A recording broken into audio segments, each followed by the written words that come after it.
Okay, so welcome everyone. This is the new recruiter bootcamp, and I want to thank everyone. I thank Justin for his efforts to help put this together, and Pat and Tara also for supporting this, and for we work with the Identification Recruitment Consortium. If you're brand new and you've never heard of us, we are a consortium of 26 states that works really hard to try to streamline identification recruitment efforts. And we wanted to make sure that we offered this bootcamp to give you guys kind of some general training that's helpful, we thought, for all recruiters. And so I have two of my colleagues here. I'll let them introduce themselves. Both of them, I very much have enjoyed working with them. And so we'll have Pat go first, and then we'll have Justin. Okay. So good morning. My name is Patricia Meyer-Tholen, and I am at the Office of Migrant Education. I am a group leader for the Migrant Education Program. And I've been at OME for going on 11 years now. Before that, I was at the Texas Education Agency for about 15 years, overseeing recruitment as one of my tasks. And then before that, I was with the Indiana Migrant Education Program. And I started out with that program. I was there for about 5 years and started out as a recruiter for that program. So I've been doing a lot with identification and recruitment for a lot of years. I've seen a lot of changes. Okay, thank you, Jessica. And this is Tara Ramsey. I'm the acting director of the Office of Migrant Education. And I just wanted to say a quick hello. I'm really here just to support Pat. As she just said, she is our group leader. So she oversees the Complete Migrant Education Program, the M6 initiative, as well as our consortium incentive grants. And I too have been in migrant education for a very long time. Unlike Pat, I'm not going to name years. And I've done my share of recruiting out in the fields in different places, and even worked on writing IDNR handbooks and things like that. So like I said, I'm really excited that this boot camp has been put together, and we're really appreciative of IDRC's work and collaboration. And with that, I am going to turn off my video and eagerly await Pat's message for you all. And yeah, Justin, go ahead. Sorry. Hi, everybody. My name is Justin Settles. I am the project specialist for the Identification and Recruitment Consortium, or IDRC. I've been working with Migrant Education Program for 9 years now. And so I've been working with IDRC for, about a year and a couple months as well. And so we're really happy for everybody to be here today. Okay, Pat, it's you. We're going to hide our video while you're talking. It's all you. Okay, well, thank you so much I wanted to mention, thank you so much, Jessica, for inviting me to provide opening remarks to this, to the IDRC New Recruiters Bootcamp. And I want to welcome everybody to the bootcamp, and just share some of my thoughts with you. So as everybody knows, the purpose of this boot camp is to help onboard recruiters who are new to the migrant education program. And as I said, I do come from a recruiting background, so I know that being a recruiter is a very challenging occupation on many different levels. And we have an IDNR manual that is on the results.ed.gov website, and that is something that everybody should be familiar with. That particular website, as well as the IDRC website. It's a very important website. But we have our IDNR manual there. And in chapter 2, there's a description of what makes a successful recruiter. And I just want to read to you a little bit about that and just reflect on that a little bit. So when IDNR coordinators and MEP administrators are asked about a great recruiter or their best recruiter, certain characteristics emerge. In addition to effort, enthusiasm, and a willingness to learn, a great recruiter is able to make correct eligibility decisions, document child eligibility accurately and clearly, manage time wisely, work independently, remain flexible and adapt to a constantly changing environment, relate well to others and gain their trust, create positive relationships with agricultural employers, use effective interviewing skills. For example, knowing how to question appropriately, tone of voice, your demeanor, it's all of that comes into, interviewing families. And then maintaining appropriate relationship boundaries. You have to follow confidentiality laws, demonstrate personal integrity, and to be able to speak your family's language and always exhibit cultural sensitivity. So few recruiters, look at all those characteristics to make a great recruiter. It's almost overwhelming. And few recruiters come to the job with all these skills that make a great recruiter. And although it may take a number of years to be considered great, and I know people here are just starting out, so, you do have time for growth, and hopefully you'll stay with the program, but it is within the grasp of every single recruiter to achieve excellence. If as a new recruiter, your duties and responsibilities may seem daunting to you now, you should always remember that you are a vital and critical component of the migrant education program. Without you, there is no migrant education program. Reaching migratory children and youth is at the heart of the migrant education program, and the importance of effective recruitment cannot be overemphasized. Without a good recruiter, the neediest migratory children may not be served. The effective recruiter can become the center of a network that connects migratory families and youth to schools and communities. You are their connection. When migratory families trust the recruiter, families are much more likely to tell him or her when new migratory families move into an area. When growers and other employees trust the recruiter, they are more likely to allow recruitment at the employment site and to support the migrant education program. Recognizing the value of these networks is just the beginning of great recruiting. And I know it's hard to be all of the above and do your job effectively during a pandemic. It just may seem like, my goodness, look at everything that's expected of me. But I will say that given the disproportionate impact of the pandemic on vulnerable populations, including migratory children and families, identification and recruitment is more critical than ever. And I am sure that each and every one of you know that, and I'm sure that that's going to come across as a very clear message from Jessica and all the presentations that you're going to listen to and be a part of today and tomorrow. So what have we done at the Office of Migrant Education to assist you and your state MEP in your identification and recruitment efforts? So at this point in time, I want to point out some flexibilities that are in place for states that OME addressed in our May 2020 fact sheet. We put this out at the beginning of the pandemic, and the fact sheet is entitled Addressing the Risk of COVID-19 While Serving Migratory Children. And it is on our website, the oesc.ed.gov website. So some of the flexibilities that are in place for states are remote interviews. And I know people have been conducting interview remotely, as well as maybe transitioning back to in-person recruitments. Interviewee signature not being required to approve a COE, a certificate of eligibility for interviews that are conducted remotely. And then to be able to do remote re-interviews, okay, not as well as the remote interviews, the remote re-interviews. So FYI, this fact sheet is also located on the results.ed.gov website under legislation and policy, that section in the COVID-19 information tab. So that we have it in two places. It's on the oesc.ed.gov website and also on the results.ed.gov website under legislation and policy.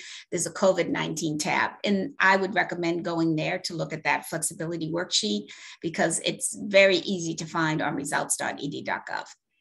So These fact sheet flexibilities are still valid. The fact sheet describes flexibilities that states may implement during the pandemic. We clearly state that our guidance is intended to be taken in the contents of guidance from the state, local school districts, and state and local public health officials.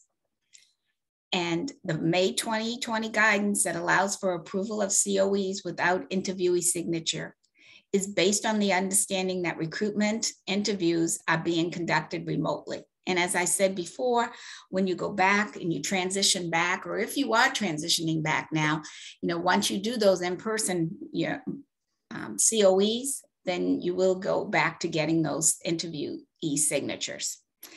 We all know that the pandemic is ongoing, but we have come a long way from last May.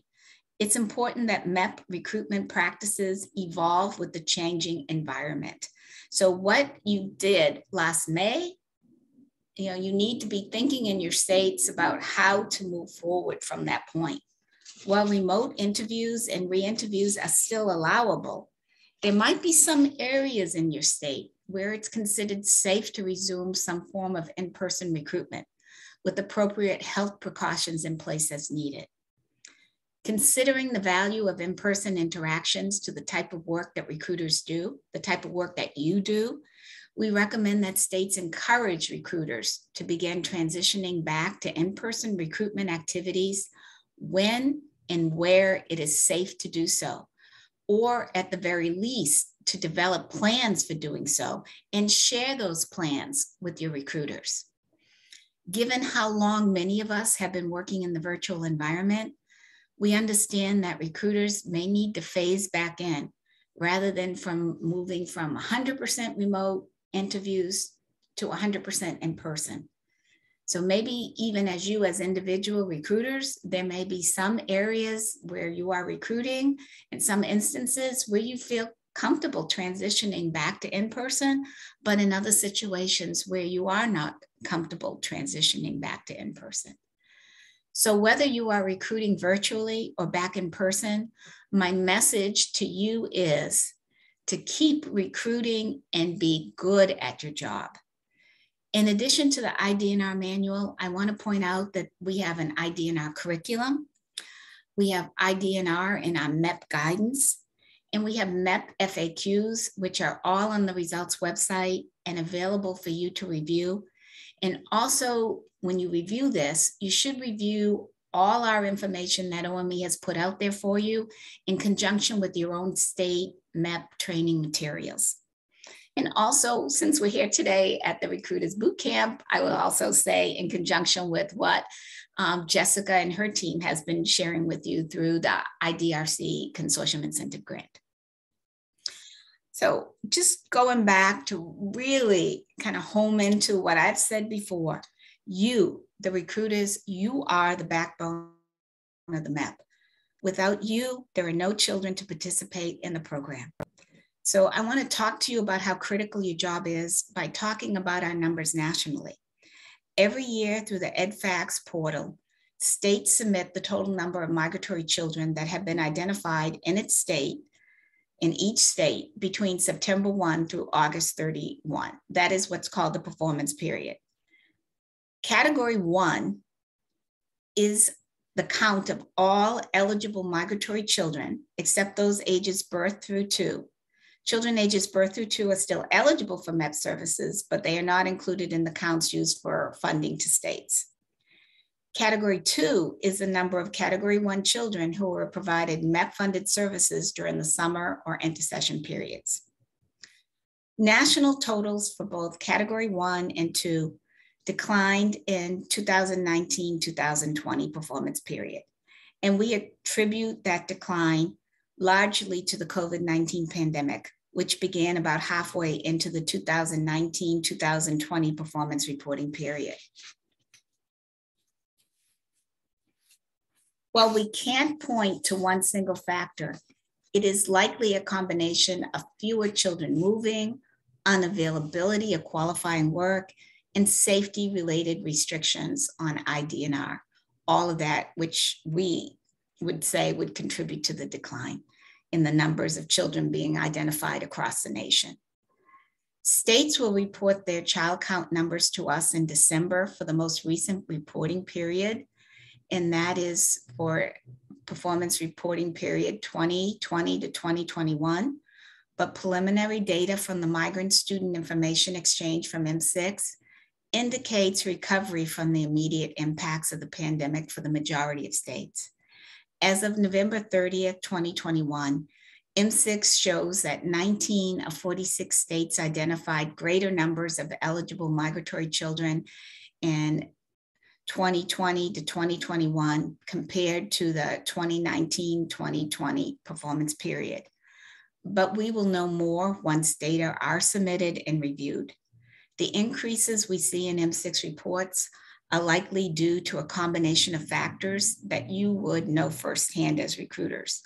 There may be more families moving as businesses began opening up again. Vaccines became available in this performance period. Similarly, recruiters may be returning to in-person recruitment or may have adapted to increasing use of technology to locate and contact families. IDRC is out there inundating you with good recruitment practices and how to recruit in the pandemic. But you as recruiters know more than I do about what is happening in the field. So I am here today to tell you, and wrapping up, I want to tell you that you are doing such an important job and that the MEP cannot operate without you. I am also here to encourage you to learn your job well and to do it excellently because our families need you. So I want to thank you all for everything that you do. I want to tell you, have a great boot camp.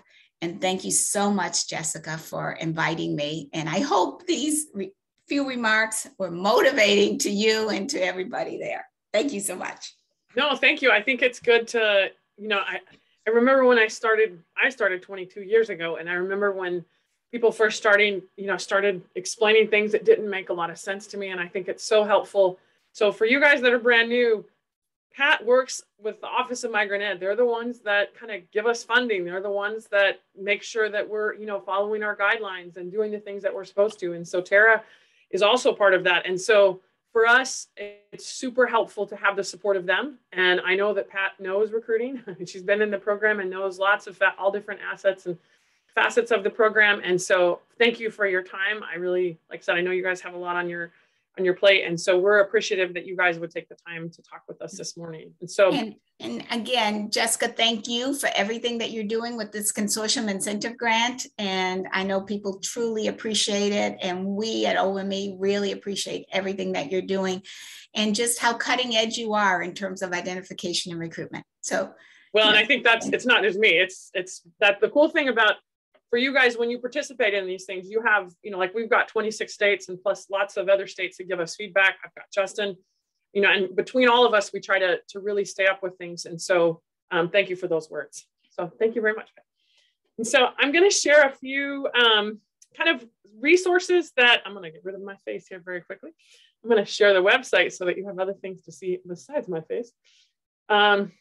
We have, Pat mentioned resources that we have. One of the things that we're really wanting to make sure that we do is provide resources that hopefully help all recruiters. And so my experience comes from working for a long time in the state of Tennessee, and we did not have a lot of resources. And Justin and I actually both had the privilege of being able to work together there. And so we're always trying to figure out that we feel like if we can streamline identification recruitment, hopefully more kids, there's more money left for kids to be served.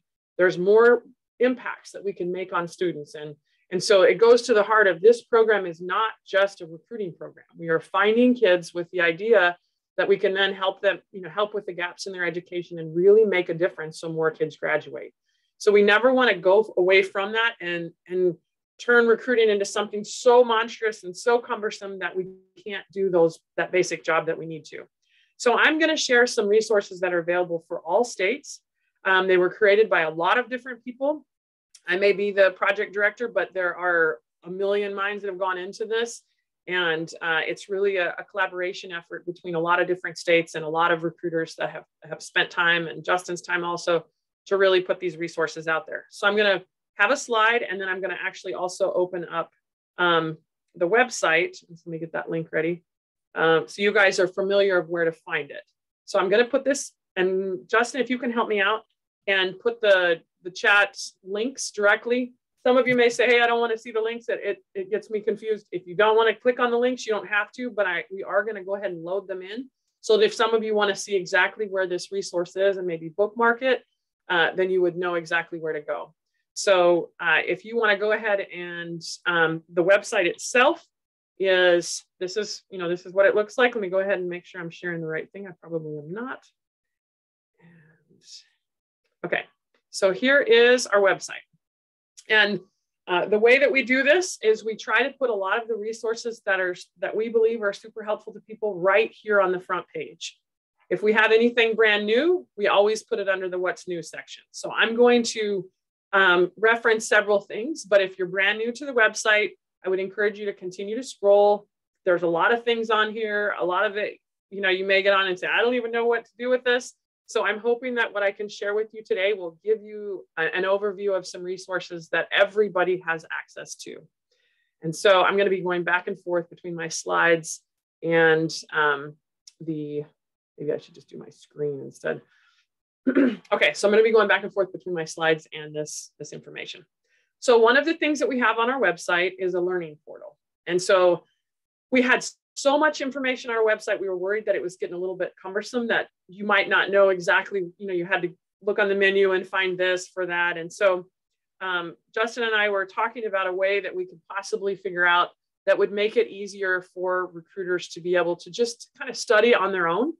And if I could give you a bit of advice of, how to be a good recruiter, be willing to learn new things and be willing to teach yourself a lot of new things. And so this learning portal we created with the idea that there's some basic things that are very helpful for recruiters to know. We also, with all of our IDRC trainings, we try to record them. And Justin puts them on a YouTube channel that we just have a whole bunch of different trainings that are available. And so this is like, for example, him and I don't come up with all the trainings. We come up with a lot of them, but we have some work groups that are members of different states, and they come up with modules. And so this Recruiting 101, I would really suggest would be a really good one for you to check out. So if you look under the playlist, there's actually just the full playlist. Ooh, hopefully it doesn't start. Yes, it did start. So you can see they'll teach you right away. Let me go back to where I was. So this training is available for you at any time. And so when you go here, again, find the learning portal right here. So this first one are all the trainings that are available, and you can see maybe what people are looking at and what they've seen. And then we also have just things that we find helpful, and it's kind of an alphabetical order, like research, agriculture research websites. We have a training that we're going to be giving in the next day or so about research. And so a lot of the websites that we like to use are on here. We have some new eligibility flowcharts, Excel tools. It's just different areas that we think are really helpful for recruiters. And you can go in and learn a little bit about the program. And so sometimes you'll go in here and maybe it's not related to recruiting exactly. Like, we believe that the more the recruiters understand the whole migrant program, the more effective they can be also. And so there's some other resources that are available there. So we really encourage you to check out this learning portal, and we continue to add new things to it. And so this is just an easy way that we can kind of house some good information and hopefully have something that helps you out with that. So, I just mentioned that. The Recruiter 101, to just give you a little bit more background on that, we reference also, Pat mentioned just a little bit ago about the manual and the National IDNR manual. What we did with this particular module was go through and try to also link other types of materials that are out there that already exist, and put it kind of in kind of a flow of, first, hey, these are some things you really need to think about. These are some resources. This is actual, understanding the migratory agricultural worker, understanding the qualifying move, getting familiar with the COE, and then what you do when you get out in the field. And then you've gone out in the field, you've met a lot of people. What should you do when you get back? How do you document your efforts? So it was our attempt at really walking through some basic information that are helpful for all. So We are not covering this particular tool in this boot camp. We're doing some other things, but we want to make sure that you know this is out there. And it was really designed for any recruiter, also as a refresher for recruiters that are seasoned and have been there a long time. So then we also have something that we feel like is really helpful. About 2 years ago, IDRC used to be called IRRC. And so we're part of a consortium grant that you can apply for every so many years.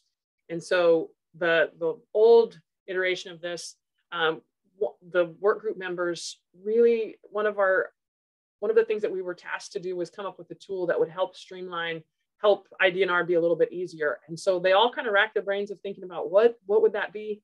And they felt like there wasn't a way to send an easy referral in, like, let's say you're out visiting a farm and the farm owner says, yeah, I think I have a guy that might qualify, but let me get back with you. Of course, they can always send you a text, but this is a formal way that they could just go in and fill out a very easy survey, and that information would go directly to a recruiter in the area that the family, that lived.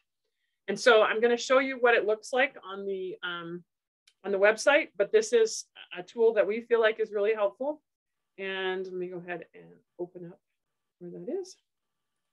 So again, going to the very front of the page, if you scroll down right here, there is something that says, provide a referral here. So I'm going to go ahead and open this up and show you what it looks like. And there's a little flag over here that you can change the language. I'll show some other ways that you can do that. And we're just going to click on start here. So it's basically, you can send a link to someone, to go ahead and fill it out from right here, but let me show what it looks like. So when they open it up, it's going to say, okay, please follow the information as it pertains to the student. I'm just going to pretend it's me. I'm just going to make up some junk and I'm going to put that it's the state of Tennessee. They have a lot of drop boxes, and we've had people say, well, why does it say the state first? Well, I'm just going to put Tennessee, and then it's going to populate the drop boxes below for all the cities in Tennessee. So I live in a place called McMinnville. I can start typing it. And so I can put it right there, and then it will automatically populate the county for us. The reason we have to have the county is on the admin side of this, the recruiters are assigned referrals based on the county that they live. And so that's why we're asking that. Then I can put the phone number, and it says, is there anyone in the household under the age of 22? Yes, there is. And now I press next. Has anyone in the household moved or traveled and worked for the last 36 months? Many of you have seen surveys that you give to the school. This is very similar. It's just one that's done online. You say yes. Has anyone been in agriculture or fishing? Yes. And then we can say, okay, they did poultry and eggs. And then I press next. That's all I have to put in there. I can then I'm going to put, this is a test. So whoever gets this doesn't, think, and I'm going to say, this is still a test. But here, I could have put my information. I could have put any extra comments, and then I press next, and it is submitted. So it takes less than a minute and a half. And that resource that will then be sent to a recruiter. If your state has an account, if not, they'll let Justin and I know that there is a referral that's not assigned, and we can reach out to a state to say, hey, this is a referral. This is not taking the place of M6 or anything like that. This is, you are in the community and there is a possible person who might be eligible for the program, and you are getting a referral. Super helpful for Migrant Head Start, for agencies that you're working with that, that might have a possible family that's eligible. And so a couple other things that are helpful with this. Let's say that you had a family that says, yeah, I have a cousin or a brother or sister. You can click on this little, the Mexican flag one, and it'll take you directly to the Spanish version. So you could share this direct link with them. Same thing, we have it in Portuguese. We can put it in any language that anyone is willing to get us the translation for. So maybe you had Somali families and you need it in that, and you've got a translator that can go through, and we've got all the verbiage that we need for this that can give us that. We'll put it in there. This is a free tool for everybody. And then we also have on this, so on the tool itself, if you want to provide a referral, there is something, okay, I'm still in Spanish, so put it in English. In English, there's something that says training tools, and you can just click right on it. And so we also have the QR codes. We have states that put those codes on their posters. We also have kind of some information about the tool. We have the QR code in Spanish and Portuguese. And then over here on the side, we have some sample brochures. Sometimes you're literally having to come up with a brochure on your own. And so we have some examples that you could actually print and use it yourself. If you want the original and you want to do something else to it, email me and I'll send it to you. But this is just kind of promoting the referral tool. But you could check out kind of, you know, what we put on there of what we thought might be helpful for the information or just the verbiage of what you might share. And so there's different versions of this.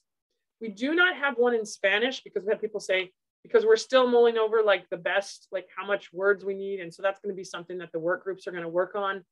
We feel like we can't just have it so much information like we have here directly in Spanish or directly in another language. So we're working on that side. We also have one that's for a school district. That's just kind of explaining if they wanted to use the referral tool to share, you know, possible families that might be eligible. And then we have one specifically for like a farm. And so let me look at the chat to see if there's anything. It says, I imagine we can also include the referral tool on our program's website. You can put it absolutely anywhere that you want. Thanks, Justin, for answering any questions. So that is kind of what that particular tool is. Again, always you can find them. We're trying to be deliberate right here on the front. We also have a few other things like scenarios, especially when you're new.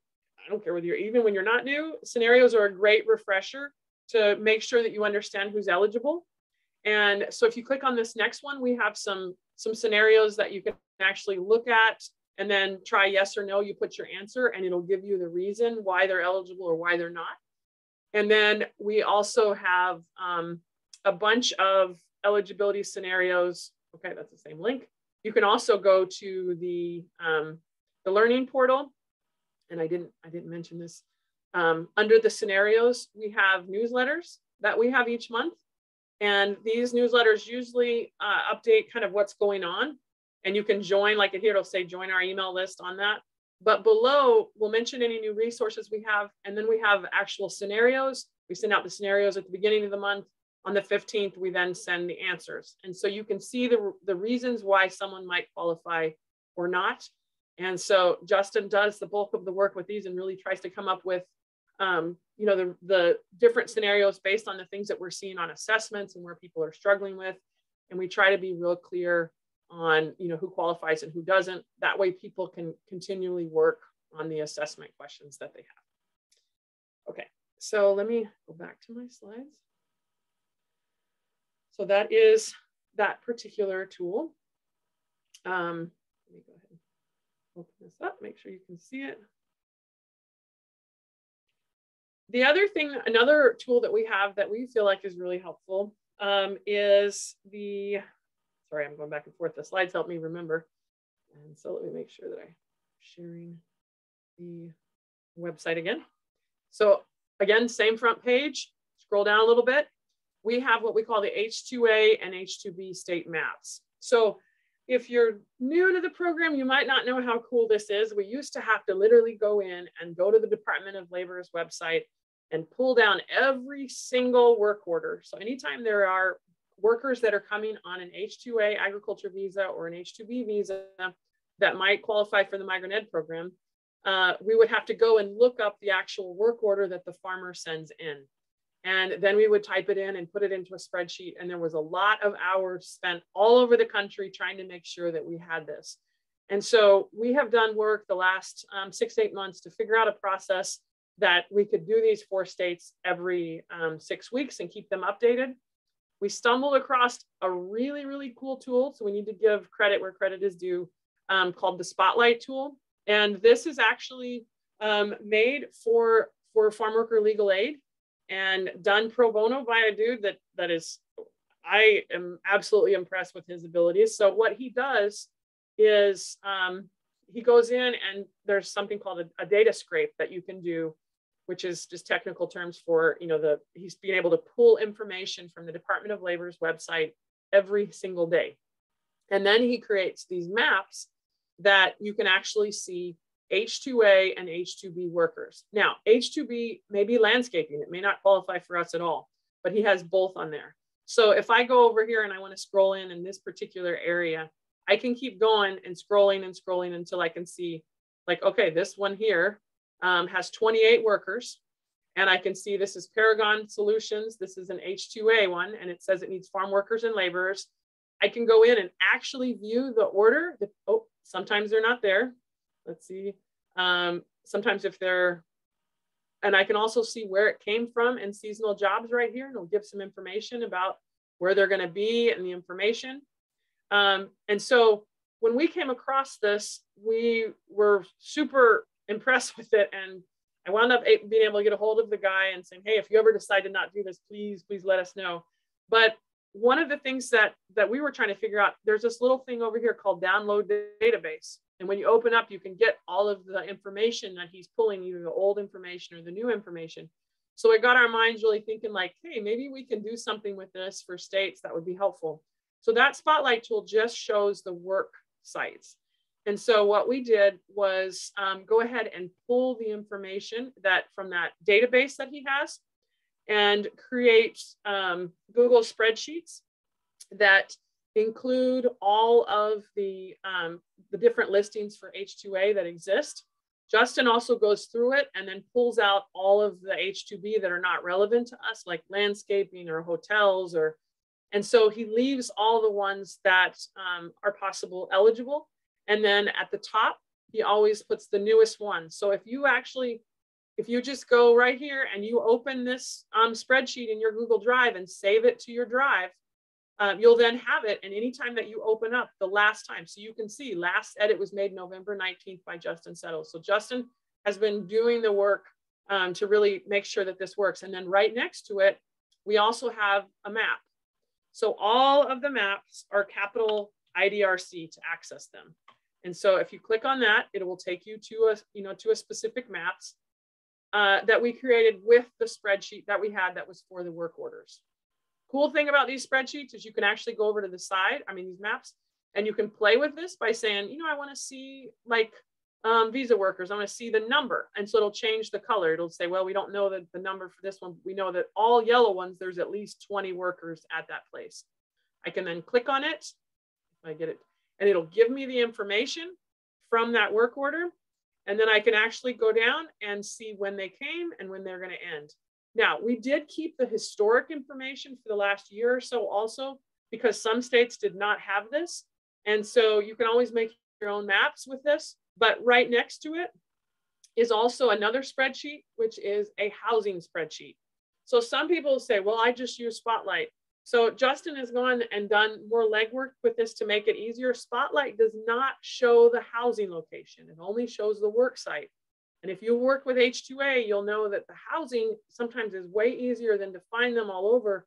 And so you can go on the weekends, or you can even look on that PDF on Spotlight to find when they're supposed to be off. And so then he has all of the housing information. And then right next to it, we have a little housing map. That is the same thing that I just showed you. That will show you the actual housing locations, and then it'll give you the information. And sometimes Google will actually have, through Batch Geo, it'll actually give you a little picture of what the place looks like that you can see. So it's our attempt to make you guys' job of not having to spend hours and hours finding all the work orders, that you literally can go in there and open your spreadsheet. And then you can see how many workers are coming. I can see that there's going to be 20 workers coming in at Frank Shirts. And so it also has a lot of information, even an employer email. So everything that we could pull out to that would be helpful for you. So this is our, we're hoping it's a super, someone says, please click on Kansas. Okay, so Kansas, there's a whole bunch. Now, you can also go in, it's Work by Site City. So this is your spreadsheet. We don't, because they don't have it always by county, you might have to add in a column and then add in your, your particular county. Like you may have to do a little bit of work and add in the county into the spreadsheet.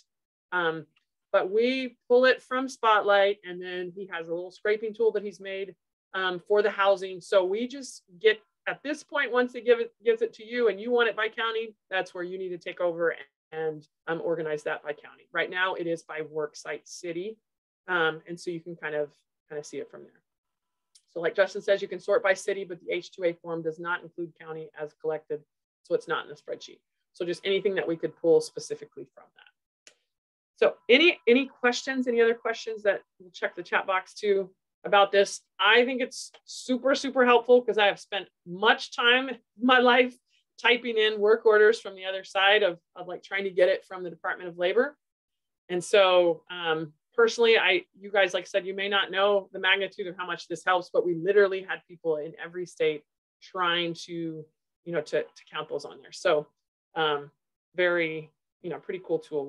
We are very fond of that. And like I said, it's Justin that does the bulk of the work. I do the website, and so he lets me know when he has things that he is doing the work on that so that we can all have those other things. Now, if you are, go ahead. I was just going to say, and again, as Jessica mentioned, the links stay the same. So the files are updated each month. And so you can, like Jessica said, you can add the spreadsheet to your own Google Drive, or even just bookmark it so that you always have the bookmark there. You can bookmark the map as well so that you always have it there. You can bookmark it from your phone, from your computer. And so as long as you bookmark it, you can go there each month and it'll automatically be updated when we update the files. Perfect. Yeah, that was him really, Justin really thinking and saying, okay, every month someone has to go back and find this spreadsheet. So what's the easiest way that literally it can just be immediate? And so we really truly believe that our effort, our purpose is to try to make everyone's life easier. And both of us have spent a lot of time recruiting ourselves. And so I really appreciate those extra steps that hopefully make it easier for everybody else. So we also have, if you are part of the 26 states of IDRC, we had a project this past spring that we literally tried to map out and find all of the agriculture data that we possibly could for every single one of our states. So we got all the H2A, we did work on finding all farms and agribusiness. We found work on doing all farm labor contracts, all of, any specialty crops such as hemp, things like that. And we did the research for it and compiled those, as well as all agribusiness programs. And so that was something that we really, was super helpful for states. And so if you are new and you have not seen that, reach out to us. If you are not one of the 26 states, then of course we didn't wind up doing that because it was a pretty big undertaking. But I would be glad to share with you exactly how we did it. And so that we are going to do research. One of the presentations, we're going to talk about research, and we'll go ahead and share the ways that we do the research. But we are huge believers that data should drive your ID&R. You should never just drive around and be like, I wonder if I should find somebody. You should have like a map that says, here's all the farm locations, or here's the housing possible locations, and you should have a plan. And so this is our way to try to help with those plans. If it says the map is private, all of them are IDRC, capital IDRC. Every single map that we have on there is capital IDRC. And so feel free to use that. So here's an example right here in the back of, people are making maps that then, might have a cow or have a meat thing symbol or have fruits or vegetables. So they literally can have that on their phone and then go out there and visit those places. And so one of the things that I think we're not doing a lot of training on this particular sessions that we have in the next 2 days is we have on mapping. And so if you want to learn more on how to do maps, I'm going to go ahead and go over to the website. Under the recruiter portal, we have something, I believe we have mapping in here. Yeah, mapping tools. So if you open up on this, there's several different trainings on how to do maps, and some resources that you can do, recording again on making Google Maps, and then also on deciding which mapping tool is most helpful to you. Let me go back to my slides. They are doing some work outside my house right now, and hopefully you cannot hear it. I'm gonna have to. So then we also have something called the mini quizzes, and we believe that you don't know what you don't know. And so one of the things that sometimes people get really nervous about assessments, but we are believers that the assessments should be used to help you identify what's not. If you get a question wrong, then you can go in and say, okay, well, why did I get it wrong? And figure out, what the issue was, what you were not understanding. And so IDRC has a national assessment. So this is not something for you to go, oh my gosh, I don't know if I'm going to pass it. if you don't pass it, you'll see what you got wrong and you can retake it. It's because it's a question bank. It comes from a lot of different questions, so you can retake it again. You'll get a similar question about the same topic, and you can retake it. So we believe in using these quizzes as a way for you to really be able to really check your understanding of what you need. And so right here on the front of the website, scroll down, you'll see it says mini quizzes. And so when you click on these are self-taught quizzes. So you just go in, you take the quiz, it'll give you an answer, and you can find out. The assessment, which is up here on the front, we ask for states to request codes, and we can actually give your supervisors the results, and so they can work with you. You get your own results in an email on how you did, but we look at the trends of what a state may have, a specific area of eligibility that they're really struggling with, and these assessments help you identify this. We really, really push that this is not something like, oh, you failed, you're no longer a recruiter. It may be, oh, you failed. I, as a supervisor, really need to make sure that there's, that I can train you and make sure that you know what you need to know. But it was my experience when I first started with Migrant Ed that a lot of times I was given new projects, but nobody checked to see if I understood what I was supposed to do. And so this would have been super helpful for me to see like, oh, wow, I failed half of it. Like, so that I could go in and figure out the areas that I needed to study more and understand more. And I don't know if Justin, if you can put a link to the program guidance. That's something we haven't really brought up to this point. I know Pat mentioned that we have on their website that they have it.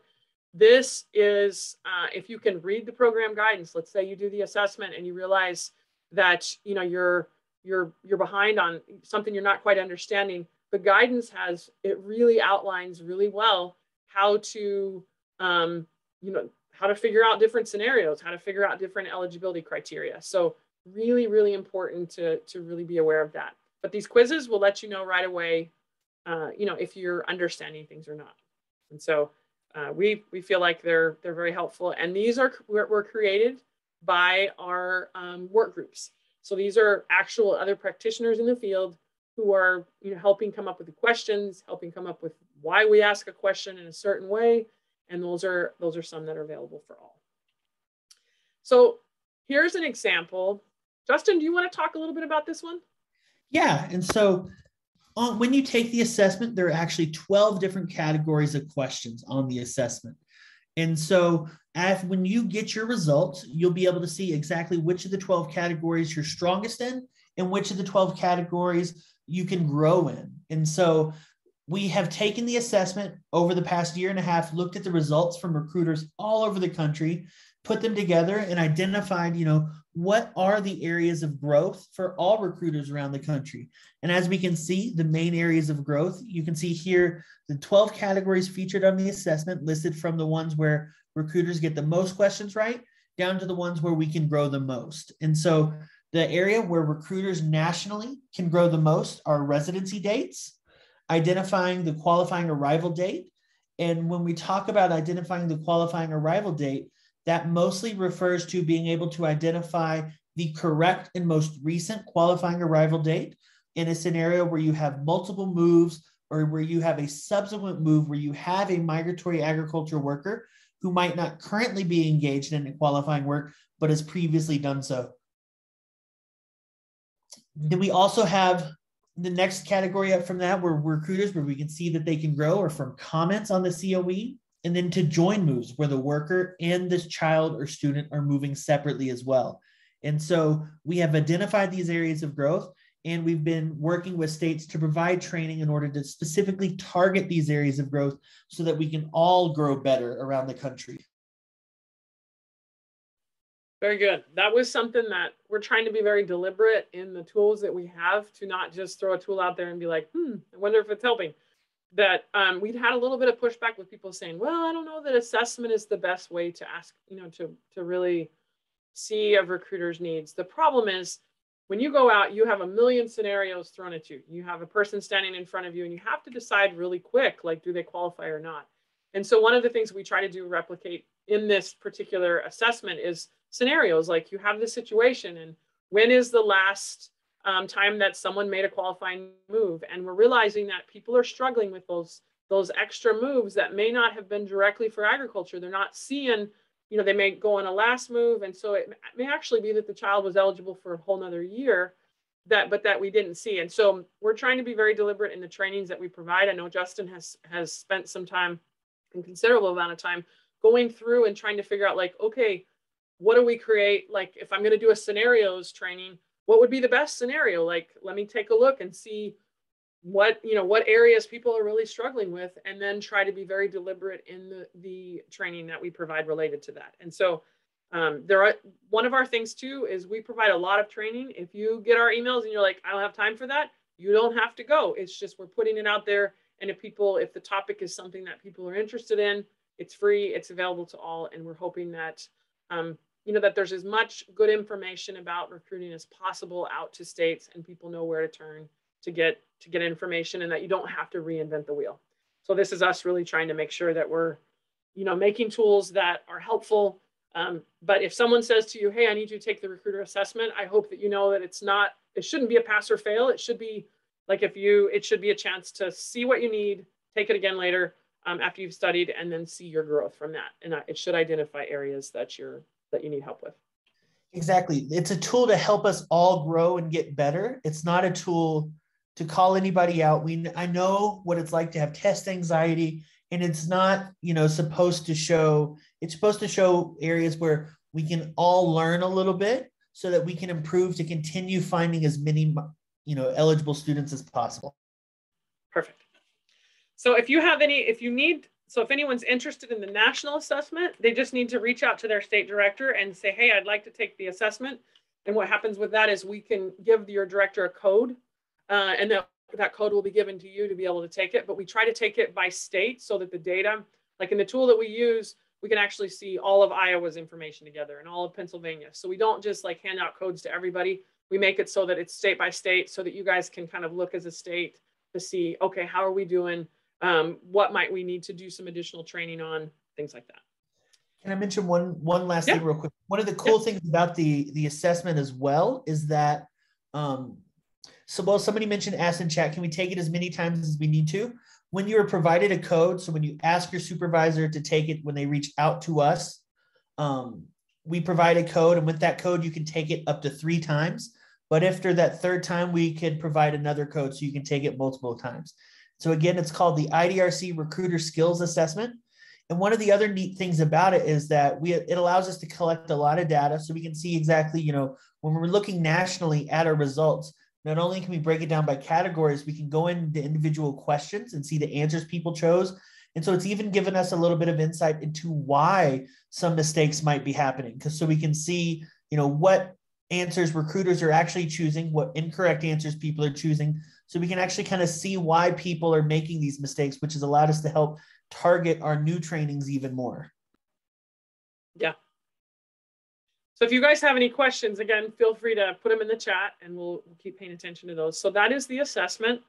And again, it's open for everybody. It's totally free. And it was created by the work groups, and really so that it's been vetted. It's not like we just made this and we're like, oh, here's the assessment. It's been reviewed by a lot of different people. So then we have, let me show you another resource that we just came up with. That we feel like is helpful. And at first, it may be a little confusing, but we want to explain what it is and why it exists. So one of the areas that we're really feeling like people are having a hard time with is understanding the flow of thought that needs to happen when you're recruiting. And so I'm going to go ahead and make this a little bit bigger. Let's see if I can. So we're not going to go over this really in depth right now, but one of the things that we really want people to understand is this idea that when you're out there recruiting, you first have to see if there is a migratory agricultural worker that you're, in the home, or, that for the family. And so what we try to do is think of the process that you need to think about when you're trying to determine if someone is eligible. First, you're trying to find out about this migratory agricultural worker. And so that's what the first slide is. The second thing you're trying to figure out is, okay, and maybe you asked, probably you asked about kids first before you spent, the guy's time or woman's time to say, hey, I'm trying to see if you're, ask them figure out if they're a migratory agricultural worker. But once you know that there's a migratory agricultural worker and there's children, then you kind of look at the children to find out if it's possible that they're eligible. And so this flow chart, again, is our thought process not so much like every question you're going to ask, but the thought process of like, okay, is there a child under age 22? Have they finished school? And then have they moved in the last 36 months? And so it's this flow of really where we should be going with that, and some reminders on that. And then the third page goes into, because we realize states were having such a hard time with this residency date and the QAD, next is the thought process that gets involved of, all right, what is the QAD and what is the res date? And so that's what this next flow chart is about. And then the last page is, hey, when you finally determine if this family is eligible, don't forget your comments. All of us have a national COE that we're filling out. All of us have this required data section that we need to be making sure that we have the points that go along with. And so there are comments that are needed. And so this to us was just the kind of a workflow, maybe overwhelming when you first look at it. But I think once we go through it and you read it and you think about it and you see the process, it then makes sense. Our problem is we keep seeing that we train and we're like, remember QA, the qualifying arrival date. Remember, you got to figure out if there's a migratory agricultural worker. But the area we are really struggling with in some places is this idea of what is the QAD, what is the most recent. So like right here, it says in the last 36 months, have the child and the migratory agriculture worker moved for economic necessity across school district lines on or after this date, which was, we're looking at when this migratory agriculture worker was established. And then it mentions like, was it for a non-ag job or was it just for a job in agriculture? Over and over and over, people have said, well, if it's not ag, but if you look at our guidelines, there's some flexibility with that. So we want to make sure that you're thinking of that process, and that's what this tool is. And so you can find it right here, again, on the learning portal, right there under the flowcharts. And so it's just, it's a process you can really think about, go through. And so that's why we have that there. Let me go ahead and share my PowerPoint again. Go through, here we go. Okay, and they're all PDFs, like Justin said, so you can save them, you can use them on your phones as a reminder, because sometimes I get, I've been doing this for a long time, and then I remember the old rules mixed with the new rules. And there's times that I've called Justin and said, hey, okay, wait a second. I think I'm thinking, and he'll be like, wait, step back. It can get confusing. It's not, it can be something that you really have to think through. So we also have some other tools. I think it was 2 months ago, Justin started working on a different way that we could really break down scenarios. And so there is a scenario mini quiz. And this, so will we have these access to these by email? So just to back up, we are going to post all of the information for all the presentations back in the Whova, all the recordings. But right now in Whova, if you scroll down on the agenda, you can actually see the presentation is right there. You can see see any of those. So they are available. And we will also post these to our website.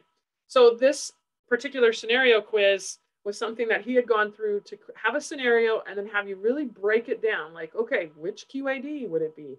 Who's eligible? How many COEs would you need? And so this is something that is very helpful. So we have the basic just scenarios, but then if you want to, you can do this additional scenario quiz and it'll give you feedback on what you choose. It's a Google form. So you go ahead and fill it out and then it'll provide feedback to your answers. And so we're just trying to, after seeing that people were really struggling with those QIDs in the last residency date, we've been trying to be very deliberate and have scenarios where it kind of breaks those things down. We also have some tools that a lot of times when you're out recruiting, make sure I'm sharing the screen. Again, when you're out recruiting, my biggest challenge in Tennessee was that we didn't have a lot of resources. In my very first year I ever recruited, we had a little 1-800 number for some of you that there was a national farm worker, hotline that, migrant family hotline that you could call. And I gave that little card out and was like, hey, this is what I'm offering. I had nothing. And so I could only give that card out for so long before it was like, okay, we already have your card. Like you're back again and you've not done anything. And so it always bothered me to not have something in my hands. And so one of the things we have, if you scroll down here, we have what we call an access to recruiter language resource page. So on this language resources, we have books. And these are some of the books we made ourselves. Some of the books, they're from like South Carolina and different places, but we picked books. Now, these are for a lot of Spanish speakers. And if you have additional books or resources, let us know. We'd love to put them up there if you're willing to share. But what we did was make flip books. And so sometimes when you share a PDF, people's phones, sometimes they may not be able to open the PDF, but these are, you click on it, it is a flip book. So you can make it bigger, smaller, you can scroll in, you can see all the pages, you can go all the way to the last page. But the cool thing about this is it has English, Spanish, and phonetics. And then if you go back right here in the front page, we also have all of the audio, and I won't click on it because it'll have, but you can actually download that and share it. So what we suggest is you actually share the link. Like maybe you meet some H2A and you want to be like, hey, I have a resource that I can share with you today. It'll cost you absolutely nothing to share it. But maybe you have you want to print it or have something. You can share this link right here, but all of the files, the PDFs are all right here. We also have some, these were books that we used in Tennessee. All the audio is right there. Same thing. And then below we have some audio, some books for those that want to learn Spanish. The way that we use these were basically like, if you click on here, you'll see the actual book. And it's the same way. It has the phonetics for an English speaker to say it in Spanish. The idea was sometimes the farm owners themselves would say, oh, you're giving this to my guys or to my workers. Do you have anything for me? And so this was an easy way that we could say, yeah, we do. Here's the way that you could, these all are just survival skills, kind of language conversations in those books. And then we also have one that we created a long time ago for Somali speakers. And so these are all free. You can use them however you want, and they're available to everybody. And so this one, if you're in the South, we loved this one from South Carolina because of the accents. Like sometimes learning language is really a challenge when you're not used to different accents from different places. And they also had some really good conversations. Like you can go in and it'll give you, what do you do, in the case of emergency. So if you're teaching English classes, these are great tools to be able to use that you can teach with a book or however. And so that was something that we found very helpful. And so that's free and available to all. So it says, can we print the book and make it an actual, yeah, you can print it. They're all PDFs. You can hand it out. You can use it however you want. But yeah, you have to print. So we used to just print them, but at this time we've been trying to kind of share those resources. Okay, so we're getting close on the end of time, but let me make sure that's what this is. Go back to my sharing my screen and make sure I'm still sharing it. Sorry, go back and forth. So we feel like, of course, services in the migrant program should definitely not just be that you're giving books out and you're like, oh, we're doing a great job. That means we're just spending a whole bunch of money to distribute books. That's not what our job is. But when you're standing in front of a family and they need to have something and you need to have something in hand that means something to them, that's helpful to them right at that moment, this is a great place to start. And so we really feel like that can be super helpful. Another thing, we really believe in the importance of you being aware of the agriculture that's in your area. Sometimes it's like, well, I don't know, I don't know what's happening with the farms. Maybe there's a drought. Maybe there's a shortage of certain things. Maybe they were really impacted by COVID in a certain way. Maybe there's a tariff on their product and so they're not able to sell as much. And so we have a Facebook page that we encourage you to follow if you would like. And the Facebook page specifically, we try to put as many ag-related articles that are out there that would be relevant to recruiters across the country. So we also have a new tool that we're going to start working on. We realize that there's certain areas of agriculture that states are very comfortable with and certain ones that they're not. And so, and it may just be that you've not been exposed to some of these and you're not sure where to start. So fishing was an area that we did a recent training on. And we're looking at some non-typical agriculture jobs. And so let me make sure I'm sharing this so you can actually see it. I think so.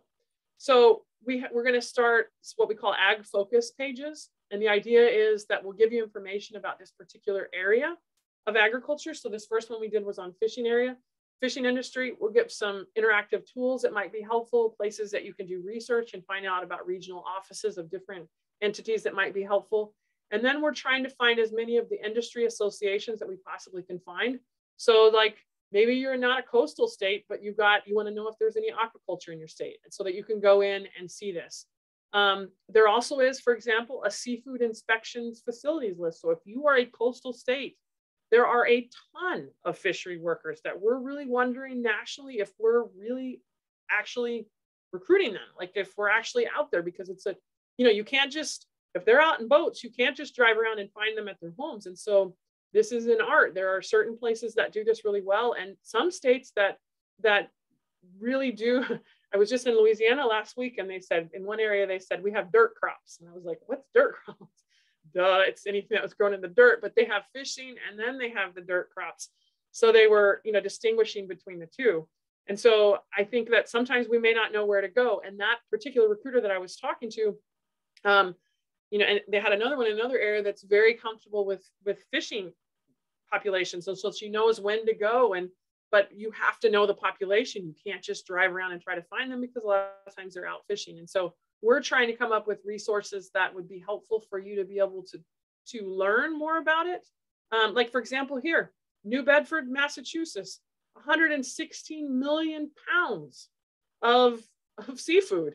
And, Alaska, and then you have Oregon, Reedville, Virginia, you're fourth. And so you see, like, first right here, you would think first, you see this seafood volume and value. The value of Massachusetts seafood was #1 in the nation when you look at this. And so you can see, wow, are we finding those people? And then are we working with those locations that, that have that agriculture? So we're hoping that as we create these different focus pages, that we give you places that you can actually learn where to go, what to do, and who to talk to. And so we're going to do one of these probably every 2 months. And so we just did the fishing one. And then we also take requests. So if you're like, hey, I'd really love to learn more about this, maybe it's hemp, or maybe it's, something that's new on your radar. We do try to adapt as quickly and try to get information out that might be helpful to states. Let me go back to my slides. And sorry, I back and forth, but so that's that Facebook page. We also are, for IDRC states, we are offering Connect Team. Connect Team is a simple, easy way to go paperless and to actually have a reporting tool. It's very cheap for any state, could get their own account if they wanted.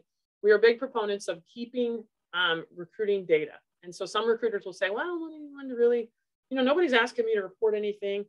I believe that we should be keeping the information of where you go, who you talk to, what they said, what, when's the season, who needs to be the contact, who need to follow up with. And so we have tools and resources that we offer related to that. We are big on, we're just about out of time, but we're big on capacity building, that we're hoping that anything that we do with IDRC doesn't so much make them dependent on us. It makes it so that we're able to provide training that you can then go out and do those things in your state and really implement it. And so we also have a lot of virtual trainings for all of our member states. They can just pretty much request at any time, and we can do those trainings for them. For other states, if you have a real need and you're saying, hey, I wish we could have a training on that, reach out. We'll try to help out in any way that we can. Let me see if I can pay attention to any other things. Okay, so right before we finish up, just a few things that are on our radar that that you might hear about if you decide to join our newsletters, all of those things. We're working on a service portal. So one of the areas that we have is what ways that recruiters can provide beginning services. There was a question, how do you go about printing the books or saving them as a PDF? So you have to scroll down farther down. Let me just show you real quick. So on the website, let me just show anyone that way if anybody wants to know how to do that. On the website there, if you just go to the homepage, go down to where it's at. These ones here are the flip books at the top, but below are all the PDFs. So if I click on here is book 1 already totally free. I can print it right from my computer. It's already PDF. So these are just the flip books that are, if you want to share the online link, that you can do it. You could also share the PDF, but we've run into some people that have not been able to use the PDF. So every single one of these, when you click on the black, it is the link directly to the actual book itself, and you just print it. And so should be easy as pie. You should be able to do that. Okay. So let me finish. Sorry, my brain does not work unless I see my slides. So I'll go over here and share the last slide. So this is the very last one that we're going to share before we break out into our different sessions. But we are working on a service portal. So the idea of that is if you have a mom or dad that has a child really struggling in a certain area in school, that will have websites and resources that could be helpful.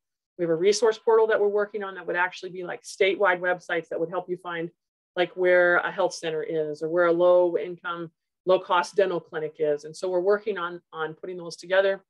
We also have a huge push on balanced recruitment. We feel like that states, from what we've seen nationally, some states are really good in working with schools. Some states are really good with working schools with farms, but then they don't really go do any housing. We believe that there are 4 pillars that we need to really be looking at. One is the areas of housing where people are living. The other is who are our partners. So we have more eyes and ears helping and we have more resources out there. Then we have the schools. And then we have the places of work, of agriculture, fishing. And so we want to really make sure that states are really looking at all 4 areas and trying to be as balanced as they possibly can. And so we, if you're interested in, you can join our newsletter. We usually try to share any new resources that we have. We really believe in the importance of this program and have been with it for a long time. And so really feel like the more that we can do for it, the better. So I'm going to stop recording